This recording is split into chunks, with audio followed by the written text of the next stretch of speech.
नमस्कार, the legal Indian के इस एपिसोड में आप सारे लोगों का फिर से स्वागत है। दोस्तों, आज हमारे साथ एडवोकेट ललित जी हैं। ललित जी से हम जानने का प्रयास करेंगे कि क्या लॉ करने के बाद, एलएलबी करने के बाद, क्या एलएलएम करना ज़रूरी है? क्या एलएलएम करने से क्या फ़ायदा होता है? क्या लिटिगेशन में फ़ायदा होता है?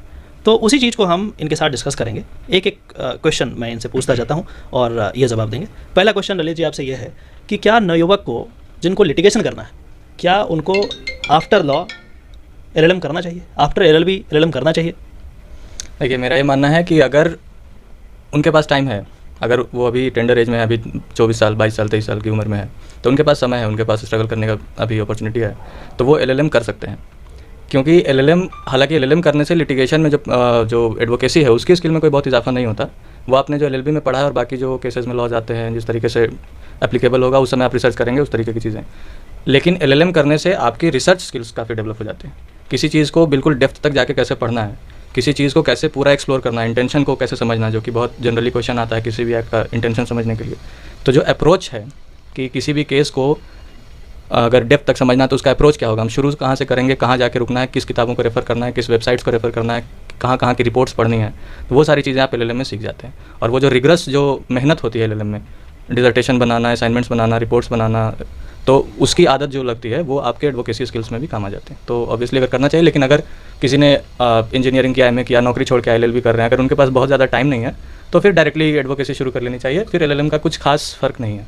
तो एक बात तो बड़ी अच्छी कही आपने कि एलएलएम करने से रिसर्च स्किल जो है वो बढ़ जाता है। हम केसेस के डेप्थ तक उसको समझ सकते हैं, बिल्कुल अंदर जाकर के चीज़ों को देख सकते हैं कि क्या सही है और किस तरीके से इस केस को करना चाहिए और अप्रोच क्या है, क्योंकि हम एलएलएम में रिसर्च मेथड्स पढ़ते हैं, जिसका फ़ायदा ये ज़रूर होता है।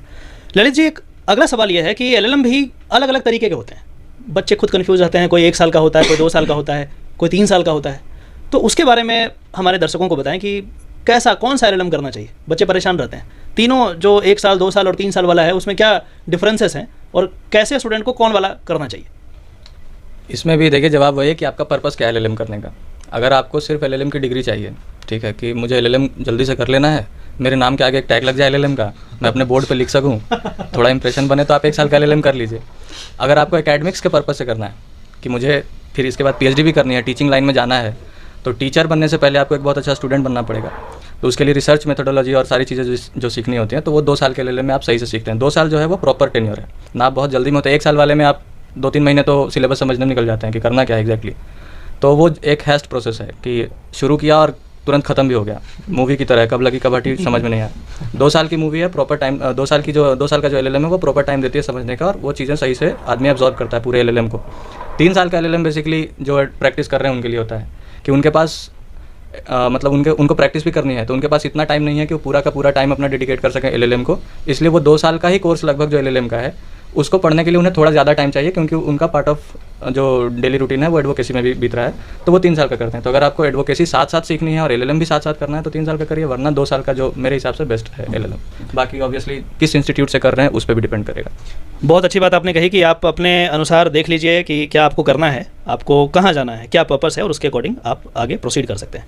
एक और क्वेश्चन दर्शकों के दिमाग में लगातार उठता है, हमारे पास क्वेश्चंस आते हैं कि यदि वैसे स्टूडेंट जो जुडिशियल सर्विस का प्रिपरेशन कर रहे हैं, उनको लिटिगेशन में नहीं जाना, उनको एकेडमिक्स में नहीं जाना, उनको जज ही बनना है, पहले से फिक्स है, क्या हमारे वैसे दर्शकों को जो जुडिशियल सर्विस का प्रिपरेशन करना चाह रहे हैं या कर रहे होंगे, क्या उनको आप सजेस्ट करेंगे कि उनको एलएलएम करना चाहिए, चाहे 1 साल का हो या 2 साल का हो या 3 साल का हो? क्या उनको ऐसा करना चाहिए जो कि बाद में जज बनने के इच्छुक हैं? नहीं, अगर जज बनने के इच्छुक हैं तो एलएलएम करने का ख्याल न लाएं दिमाग में, और पहले ये जिद छोड़ दें कि मुझे प्रैक्टिस नहीं करनी है, क्योंकि वो एक कॉम्पिटिटिव एग्ज़ाम है। आप बहुत टैलेंटेड हैं, बहुत डेडिकेटेड हैं, लेकिन फिर भी वो कॉम्पिटिटिव एग्जाम है। बाकी लोग भी टैलेंटेड ही आएंगे, बाकी लोग भी कॉम्पिटिटिव आएंगे, सभी उतनी डेडिकेशन से तैयारी कर रहे हैं। तो आप इस चीज़ का एश्योरेंस लेके नहीं चल सकते कि मेरा तो हो ही जाएगा। प्लान बी जो है वो आपका एडवोकेसी ही होना चाहिए, क्योंकि आपको जज बनना है। तो ठीक है, लोअर जुडिशियल में नहीं हुआ, आपने प्रैक्टिस अपनी जारी रखी, आप हायर जुडिशरी देंगे, उसमें हो सकता है। उसमें भी अगर आपको एग्जाम नहीं देना है तो आप डायरेक्ट एलिवेट हो सकते हैं, अगर आपका एडवोकेसी बहुत शानदार रहा तो आपका जज बनने का सपना कहीं ना कहीं पूरा हो सकता है। लॉन्ग रन में आप बूढ़े होने तक भी उम्मीद रख सकते हैं कि सुप्रीम कोर्ट में कभी एलिवेट हो जाएंगे। तो अगर जज बनना है तो प्रैक्टिस से तो दूर नहीं रह सकते, लेकिन अगर जज बनना है तो फिर एलएलएम करने का कोई मतलब नहीं है, ठीक है, क्योंकि उसमें एलएलएम में जो आप पढ़ाई करते हैं वो जजशिप में काम नहीं आती।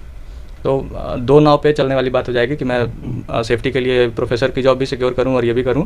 तो अगर आपको बैकअप बनाना है तो एडवोकेसी को बनाइए, एलएलएम मत कीजिए। बिल्कुल सही बात है। एक और क्वेश्चन जो काफ़ी रेलिवेंट है और खास करके वैसे लॉ एस्पिरेंट से पूछा जाता है, लॉ स्टूडेंट से पूछा जाता है जो लिटिगेशन में आना चाहते हैं, प्रैक्टिस करना चाहते हैं। आपने बड़ी कम उम्र से ही प्रैक्टिस स्टार्ट कर दिया है। दिख ही रहा आप हमारे दर्शकों को ये बताएं कि कितना आसान है प्रैक्टिस करना। उतना ही आसान है जितना एक लंगड़े आदमी के लिए हिमालय चढ़ना है, बिल्कुल उतना आसान है। अगर कोई भी ये सोच के इस प्रैक्टिस में आ रहा है कि बहुत आसान काम है, मैं ऐसे चैम्बर में बैठ जाऊंगा और क्लाइंट्स आएंगे और पैसा दे के चले जाएंगे, तो वो आज ही छोड़ दें, क्योंकि बहुत ही मेहनत का काम है। बिल्कुल जितनी मेहनत एक मजदूर करता है उतनी मेहनत एक वकील को भी करनी पड़ती है।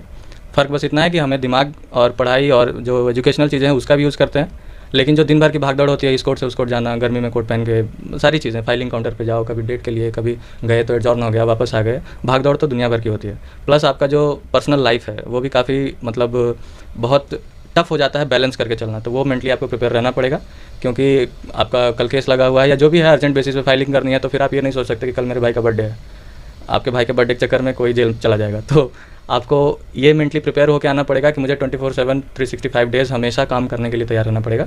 काफ़ी रिगरस काम है, तो आसान तो बिल्कुल नहीं है, लेकिन इतना ज़्यादा मतलब निराश होने वाली बात भी नहीं है।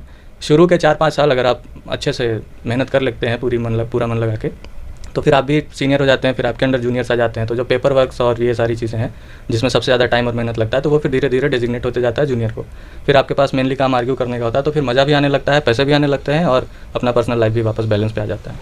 ललित जी ये बताइए कि बहुत सारे स्टूडेंट्स का ये क्वेरी होता है कि लिटिगेशन के दौरान शुरुआती दिनों में पैसे का बड़ा किल्लत होता है, ऐसे हमारे दर्शकों को आप क्या संदेश देना चाहेंगे? पैसे की किल्लत होती है, लेकिन पैसे की किल्लत बहुत सब्जेक्टिव चीज़ है। आपको ज़रूरत कितनी है और आपके पास कितने हैं, उसके बीच का जो रेशियो है उसको किल्लत कह सकते हैं। तो आपके पास अगर 10,000 रुपये हैं और आप छोटे से रूम में भी रह सकते हैं और आप थोड़ा पैदल भी चल सकते हैं, बस से भी यात्रा कर सकते हैं, तो 10,000 सफिशिएंट है। अगर आपको एसी भी चाहिए और वकालत भी करनी है और फाइनेंशियल बैकग्राउंड उतना स्ट्रॉन्ग भी नहीं है, तो तीनों चीज़ एक साथ नहीं होती है। तो शुरू के स्टेज में आपको किल्लत में नहीं जीना पड़ेगा, लेकिन संतोष में जीना पड़ेगा। आपको कम से संतोष करने की आदत बनानी पड़ेगी कि जितना भी है मेरे पास उसी में मैं किसी न किसी तरह से मैनेज कर लूँगा, तो फिर आप अच्छा कर ले जाएंगे। और अगर आप ये कंप्लेनिंग मोड में जाएंगे कि मतलब पैसे बचाने के लिए मैं कैब से नहीं जा पा रहा हूँ, मुझे मेट्रो लेना पड़ रहा है या बस लेना पड़ रहा है, तो ऐसी लाइफ मुझे नहीं चाहिए, तो फिर ये कंप्लेन का कोई एंड नहीं है। तो वो तो आपको हर मतलब लाइफ के हर स्टेज पे आप कंप्लेनिंग हो सकते हैं, तो आपको चुनना है कि आप कंप्लेनिंग मोड में रहेंगे या फाइटिंग स्पिरिट लेके आएंगे। मतलब ये बात क्लियर है कि आप 3 साल जब लॉ करते हैं उसके बाद भी आपको स्ट्रगल करना पड़ता है, और स्ट्रगल तो है ही, और शुरुआत में आप पैसे को देख करके आगे प्रोसीड ना करें, मेहनत करें, काम को सीखें, और यदि आप इतना करते हैं तो आगे चल करके चीज़ें सरल हो जाती है, आसान हो जाती है, तो एक शानदार भी हो जाती है। शानदार भी हो जाती है। एक लास्ट संदेश मैं चाहूँगा कि आप हमारे स्टूडेंट्स को दें, वो ये है कि जो लॉ एस्पिरेंट्स हैं, जो अभी लॉ करने के इच्छुक हैं, अभी लॉ में एडमिशन लिया ही है जस्ट या लेने वाले हैं, उनके पास अभी 3 साल का समय है या 5 साल का समय है, यदि वो 5 ईयर कोर्स में है, तो उनके लिए कुछ संदेश यदि देना चाहें, ताकि वो अभी उनके पास टाइम है तो उस समय को सही तरीके से यूटिलाइज़ कर लें और आगे थोड़ा स्ट्रगल कम करना पड़े, उनके लिए कोई 2-4 ऐसा कोई संदेश हो तो एडमिशन ले चुके हैं अभी उनके लिए ले चुके हैं, हाँ उनके लिए कर दीजिए। सबसे पहला तो वही है जो शुरू से हमें भी कहा गया, सभी को कहा जाता है, मन लगा के पढ़ो। ये तो यूनिवर्सल संदेश है। और बाकी जो लॉ पढ़ रहे हैं तो उन्हें यही करना चाहिए कि जो केसेस हैं, जो भी एक्ट्स हैं, उसको थॉरली पढ़ें, शॉर्टकट ना ढूंढें उसमें, क्योंकि उसी के बेसिस पे आपको आगे काम भी करना और कमाना भी है। तो अभी आप जितना ज़्यादा, वो एक तरह से पैसे बटोरने के जैसा है, आप जितना ज़्यादा बटोर सकते हैं फिर ज़िंदगी भर उसी को खर्च करना है, तो जितना बटोर सको 3 साल में बटोर लो। और इंटर्नशिप्स जितनी ज़्यादा कर सकें, जब भी छुट्टी मिले, गर्मी की छुट्टी हो या जो भी है, कभी पर्व त्यौहार की है या अभी सेमेस्टर दूर है, एग्ज़ाम दूर है, बीच में 1 आध महीने मैनेज हो सकता है, जब भी मौका मिले तो सिनेमा हॉल ना जाएं, ऊटी मनाली कुछ दिन वेट कर सकता है, इंटर्नशिप कर लें और प्रेफरेबली डिस्ट्रिक्ट कोर्ट्स में करें, क्योंकि बेसिक से शुरू करना अच्छा होता है। आप ये भी कर सकते हैं कि 2 इंटर्नशिप डिस्ट्रिक्ट में कर लिया, 2 इंटर्नशिप हाई कोर्ट में कर लिया, 1 आध सुप्रीम कोर्ट में कर लिया, लेकिन इंटर्नशिप जितनी ज़्यादा करेंगे वो आपके आने वाले 1-2 साल बचाएगा।